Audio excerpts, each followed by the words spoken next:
Natural beauty Sai Pallavi గురించి స్పెషల్గా చెప్పనక్కర్లేదు. ప్రేమం సినిమాతో ఇండస్ట్రీకి ఎంట్రీ ఇచ్చిన ఈ బ్యూటీ ఆ తర్వాత ఫిదా, మిడిల్ క్లాస్ అబ్బాయి, పడి పడి లేచే మనసు, ఎన్జీకే, లవ్ స్టోరీ, శ్యామసింగరాయ్, విరాట పర్వం, గార్గి, అమరన్ వంటి సినిమాల్లో నటించి మెప్పించింది. అంతేకాకుండా సినిమాల్లో మినిమల్ మేకప్ వేసుకోవడం, బోల్డ్ సీన్స్లో యాక్ట్ చేయకపోవడం వంటి వాటితో ఇంకా ఫేమ్ అయ్యింది. ఇక ఈ ముద్దుగుమ్మ డ్యాన్స్కి అయితే ప్రత్యేక ఫ్యాన్ ఫాలోయింగ్ ఉందనే చెప్పాలి. ప్రస్తుతం సాయి పల్లవి తండేల్ సినిమాతో పాటు రామాయణం మూవీలో నటిస్తోంది. అలాగే నిత్యం సోషల్ మీడియాలో యాక్టివ్గా ఉంటూ తన పర్సనల్ అప్డేట్స్ని షేర్ చేస్తూ ఉంటుంది. ఈ క్రమంలో సాయి పల్లవికి సంబంధించిన ఓ న్యూస్ నెట్టింట చక్కెర్లు కొడుతుంది.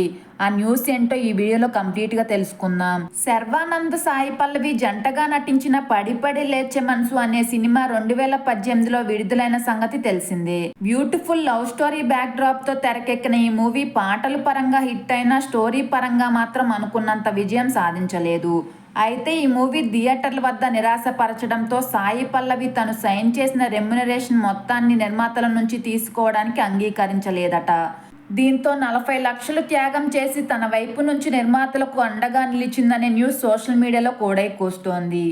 మరి ఈ వార్తల్లో నిజమెంత ఉందో తెలియనప్పటికీ ప్రస్తుతం ఈ న్యూస్ నెట్టింట వైరల్ అవుతుంది. ఇక దీనిపై సాయి పల్లవి ఎలా స్పందిస్తుందో చూడాలి.